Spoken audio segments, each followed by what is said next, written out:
Welcome friends, welcome back to study with Gyan Prakash. तो आइए start करते हैं 15 जून के सभी current affair for all the upcoming exam. सभी प्रश्न बहुत ही इंपॉर्टेंट हैं, इसलिए पूरा सेशन ध्यान से देखिएगा। पहला क्वेश्चन देखिए, world Elder abuse awareness day ये प्रतिवर्ष मनाया जाता है किस तारीख को, ये आपको बताना है। World Elder abuse awareness day ये होता है प्रतिवर्ष कब? 15 जून को, यानी कि ऑप्शन ए यहाँ पर करेक्ट है। और इस साल 2022 में इसकी थीम क्या है? Digital equality for all ages. हम प्रायः अपने घरों में लाकर अपने माता पिता, पेरेंट, ग्रैंडपा को मोबाइल फ़ोन तो दे देते हैं, लेकिन वो बेचारे सिर्फ उसको ऐसे यूज कर पाते हैं। फ़ोन को रिसीव करना सीख लिया, फ़ोन को काटना सीख लिया, थोड़ा सा व्हाट्सएप जान लिया, थोड़ा सा कुछ और जान लिया। तो उनको थोड़ा सा ट्रेंड करिए, उनकी थोड़ी हेल्प करिए, उनको काफ़ी अच्छा लगेगा। तो digital equality for all ages ये इस साल की थीम है। समाज और परिवार में बुजुर्गों के सम्मान और उनकी गरिमा को स्थापित करने के लिए दुनिया भर में 15 जून को विश्व बुजुर्ग दुर्व्यवहार जागरूकता दिवस मनाया जाता है। यानी कि अगर कोई बुजुर्ग आपके भी परिवार में हैं, आपसे कुछ जानना चाहते हैं, आपकी हेल्प चाहते हैं, थोड़ा प्यार से पेश आइए, बहुत ही ज़रूरी है उनके लिए भी और आपके लिए भी। अगला क्वेश्चन भी देखिए, इसी पर आधारित होगा। वर्ल्ड विंड डे मनाया गया, अभी विश्व वायु दिवस हाल ही में मनाया गया, और ये दिवस भी मनाया गया था 15 जून को ही, वर्ल्ड विंड डे। ठीक है, और इसका उद्देश्य क्या है? पवन ऊर्जा और इसके उपयोग के बारे में जागरूकता बढ़ाना। आपको पता है हमें एनर्जी की बहुत ज़रूरत है, लेकिन जो भी एनर्जी हवा से आती है वो बिल्कुल ग्रीन होती है, पर्यावरण को उससे एक तो कोई क्षति नहीं होती है, दूसरी बात हमको एनर्जी की जो सबसे अधिकतम मात्रा है वो भी हमें प्राप्त हो जाती है। तो एक बात याद रखना कि ये जो वर्ल्ड विंड डे होता है इसे मनाया जाता है विंड यूरोप नामक एक संस्था है, एक्चुअली भी यह एक वेबसाइट और एनजीओ है, और ग्लोबल विंड एनर्जी काउंसिल दोनों के द्वारा मिलकर इसे सेलिब्रेट किया जाता है। ग्लोबल विंड डे का आयोजन यूरोपीय पवन ऊर्जा संघ और ग्लोबल विंड एनर्जी काउंसिल और राष्ट्रीय संघ के द्वारा इसे किया जाता है। सबसे ज़्यादा जो पवन ऊर्जा का उत्पादक राज्य है, देखो बहुत ही इंपॉर्टेंट क्वेश्चन है ये, सबसे ज़्यादा पवन ऊर्जा का उत्पादक राज्य भारत में है तमिलनाडु। दूसरे स्थान पर पवन ऊर्जा जो होती है उत्पन्न गुजरात में होती है। तीसरे स्थान पर महाराष्ट्र में। तीनों ही कोस्टल सिटीज़ हैं या राज्य हैं, ये आप कह सकते हैं।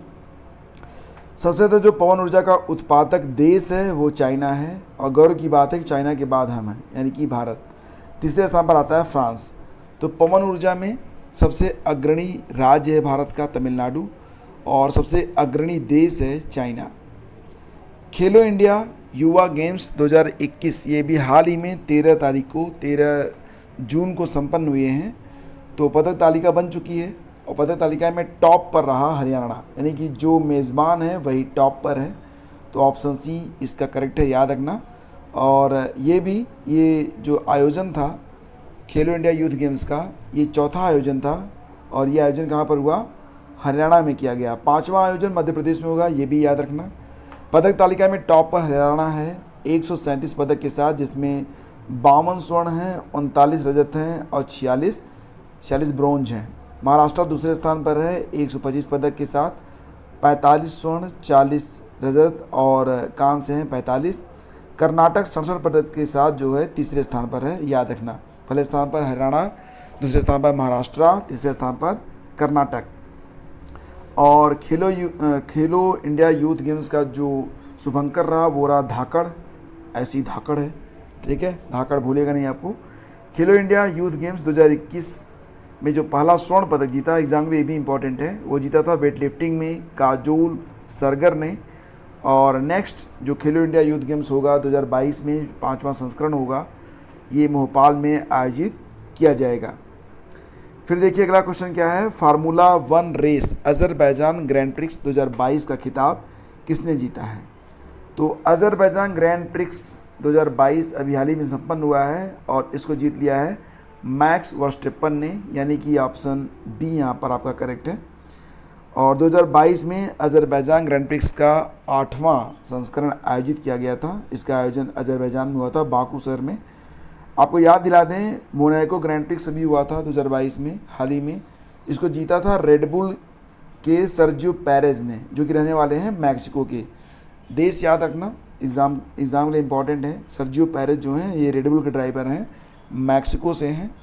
स्पेनिश ग्रैंड प्रिक्स 2022 को जीता है मैक्स वर्स्टेपन ने, रेडबुल के ड्राइवर हैं, नीदरलैंड से हैं। ऑस्ट्रेलियन ग्रैंड प्रिक्स जीता किसने? चार्ल्स लेक्लर ने जीता, फेरारी के ड्राइवर हैं, मोनाको से हैं। मियामी ग्रैंड प्रिक्स जीता है मैक्स वर्स्टेपन ने, रेडबुल के ड्राइवर, नीदरलैंड।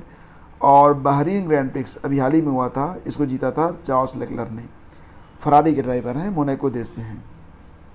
अंतर्राष्ट्रीय रंगहीनता जागरूकता दिवस मनाया गया था अभी हाल ही में। अंतर्राष्ट्रीय रंगहीनता जागरूकता दिवस 2022 ये भी हाल ही में मनाया गया था। कब मनाया गया था? 12 जून, 10 जून, 11 जून, 13 जून। सही जवाब इसका 13 जून को मनाया गया। और इसको मनाया किसने था? संयुक्त राष्ट्र के द्वारा इसका आयोजन होता है। थीम है united in making our voice heard. यह दिवस दुनिया भर में रंगहीनता से पीड़ित लोगों द्वारा सामना किए जाने वाले भेदभाव के कई रूपों पर प्रकाश डालने के लिए मनाया जाता है। और भांग, मारिजुआना बोलते हैं ना, भांग को उगाने और बेचने की कानूनी मान्यता देने वाले एशिया के पहले देश का नाम बताइए। ये आपके ऑप्शन है: भूटान, म्यांमार, थाईलैंड और अफगानिस्तान। तो थाईलैंड ने अपनी अर्थव्यवस्था को और अच्छा बनाने के लिए जो मारिजुआना है, भांग है, उसके उत्पादन को कानूनी मान्यता दी है, लेकिन एक लिमिटेड रहेगा, यानी कि ये नहीं कि कोई भी इसे उगा सकता है। मान्यता लेने के बाद कोई भी व्यक्ति इसे उगा पाएगा और इसे कानूनी रूप से अपराध नहीं माना जाएगा। तो याद रखना, थाईलैंड ने अपनी अर्थव्यवस्था को मजबूत करने के लिए यह बड़ा कदम उठाया है। अभी हाल ही में नॉर्वे शतरंज ओपन टूर्नामेंट 2022 का आयोजन हुआ। इसका खिताब किसने जीता है? तस्वीर आप पहचान रहे होंगे, ये आर प्रज्ञानानंद हैं, प्रज्ञानंद भी इन्हें कहा जाता है। ऑप्शन सी करेक्ट है। नॉर्वे शतरंज ओपन टूर्नामेंट 2022 का खिताब जीता है आर प्रज्ञानंदा ने।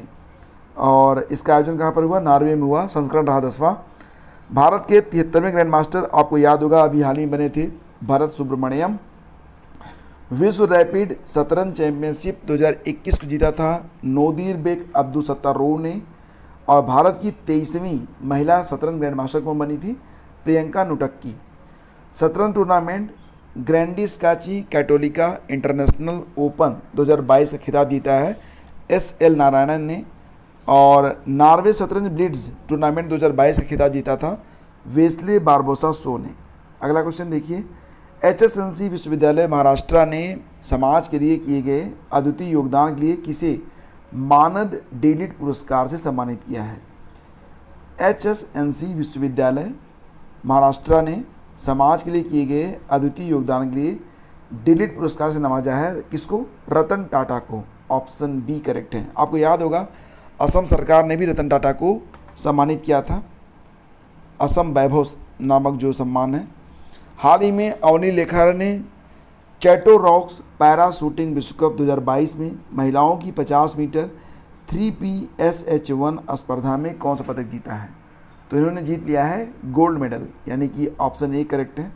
अवनी लेखा का नाम आपको ज़रूर याद होना चाहिए। और ये जो चैटो रॉक्स है ये कहाँ पर है? ये फ्रांस में है। केंद्रीय वित्त मंत्री निर्मला सीतारमण ने धरोहर नामक राष्ट्रीय सीमा सुरक्षा शुल्क और GST संग्रहालय का उद्घाटन किया है। कहाँ पर किया है? तो फाइनेंस मिनिस्टर निर्मला सीतारमण ने अभी हाल ही में राष्ट्रीय सीमा सुरक्षा शुल्क और GST संग्रहालय, जिसका नाम है धरोहर का जो उद्घाटन किया गया है वो किया गया है कहाँ पर? भोपाल, मुंबई, पणजी और गुरुग्राम में। सही जवाब इसका पणजी है, यानी कि ऑप्शन सी करेक्ट है। धरोहर संग्रहालय न केवल देश भर में बल्कि भारतीय सीमा शुल्क द्वारा जब्त की गई कलाकृतियों को प्रदर्शित करता है, बल्कि आम जनता के ज्ञान के लिए बुनियादी सीमा शुल्क प्रक्रियाओं को दर्शाता भी है। फिर देखिए, फुटबॉल टूर्नामेंट फीफा ई नेशंस कप 2022 का आयोजन कहाँ पर होगा? 2022 में फीफा ई नेशंस कप का ये दूसरा ही आयोजन है और इसका आयोजन किया गया कोपनहेगन में, यानी कि ऑप्शन ए इसका करेक्ट है। कोपनहेगन जो कि डेनमार्क में है। और इतिहास में पहली बार भारत भी फीफा ई नेशंस कप में पार्टिसिपेट कर रहा है। कुल मिला के 23 टीमें हैं, भारत को जोड़ लिया जाए तो 24 टीमें बन जाती हैं। ये इसका दूसरा संस्करण रहेगा। तो फ्रेंड्स, ये थे आज के करंट अफेयर। अब मैं आपके सामने कुछ प्रश्नों को रखता हूँ जो कि हाल ही की परीक्षाओं में पूछे गए थे। एसएससी एमटीएस में ये क्वेश्चन पूछा गया था कि भारतीय संविधान में संशोधन का जो प्रस्ताव है यह किस देश के संविधान से लिया गया है। संविधान में संशोधन का प्रस्ताव, बहुत ही अच्छा प्रश्न है, बहुत ही सरल प्रश्न है, आपको बस उत्तर दे देना है। और अगर ये सेशन आपको अच्छा लगता है फ्रेंड्स, तो प्लीज़ इसे लाइक ज़रूर कीजिएगा, अपने दोस्तों के बीच इसे शेयर भी कीजिएगा। जो क्वेश्चन मैंने आपसे पूछा है इसको आंसर ज़रूर करिएगा ताकि ये फैक्ट आपको याद रह सके। और चैनल पर अगर आप पहली बार हैं तो please do subscribe the channel and hit bell icon. नमस्कार, जय हिंद।